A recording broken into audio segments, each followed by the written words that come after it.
Part 2: The Amazing History of Man's Best Friend. Before long, me and Ivan were best buddies. We are an unlikely pair. Sure, Ivan's calm and serene, a philosopher and artist. I wish I could be more like that.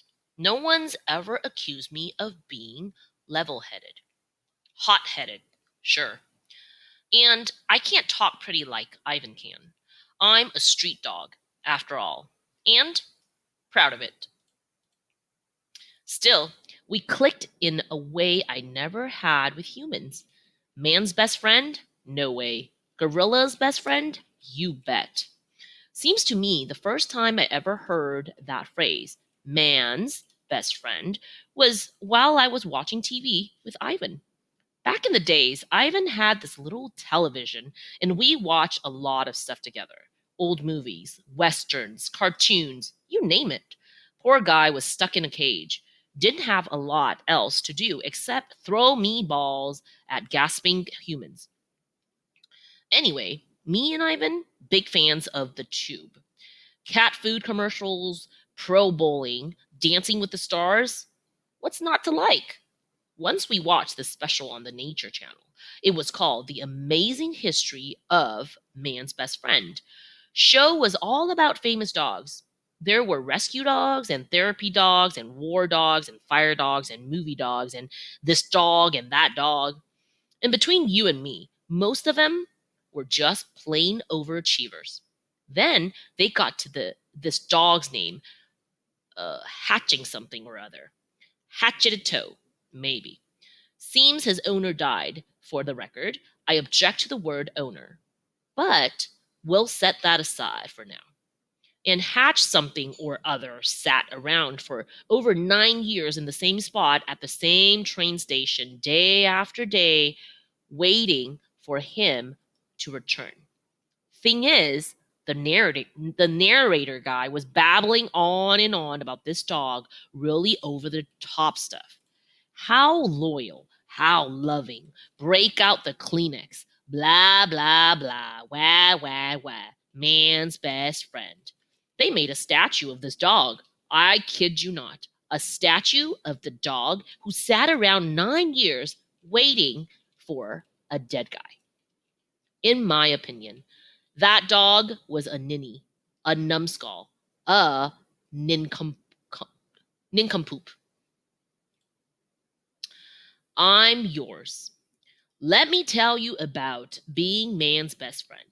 Being man's best friend can mean a lot of things: companionship, belly rubs, tennis balls. But it can also mean a dark, endless highway and an open truck window. It can mean the smell of a wet wind as hands grab the box you are in with your brothers and sisters, and you go sailing into the unkind night. And still crazy as it sounds, you are thinking, but I'm yours, I'm yours, I'm yours. No one. That's what being men's best friend can get you: a black highway, an empty box, and no one in the world but you. Early days. I don't remember much about my early puppy days. It was 3 years ago, but sometimes it feels like 300. Mostly, I recall fighting with my sibs for the primo meal spot. Lots of squirming and squeaking, everything soft and milk smelling and movable.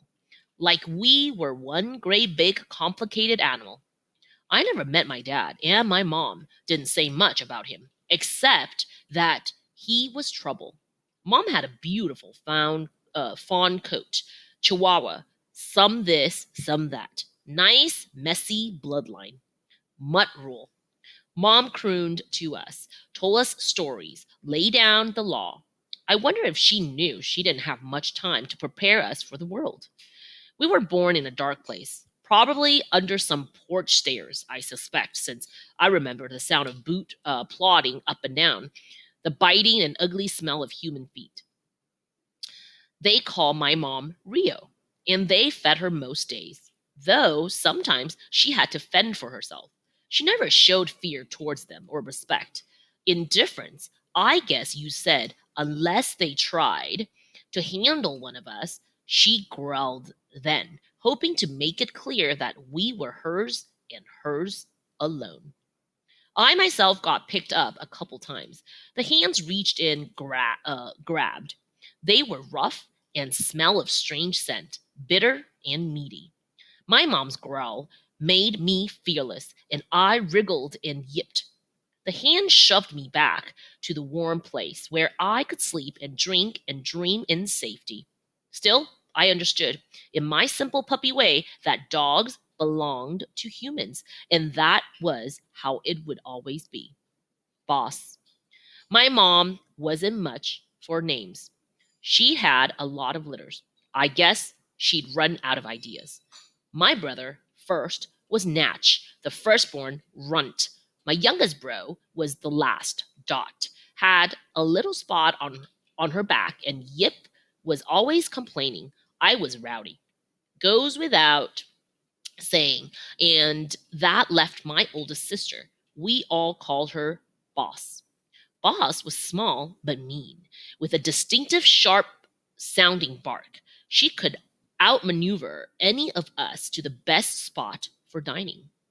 I admire her grit, even if she did get on my nerves. When we got a bit older, less blind, more cocky, I fought her off occasionally. But mostly, Boss won.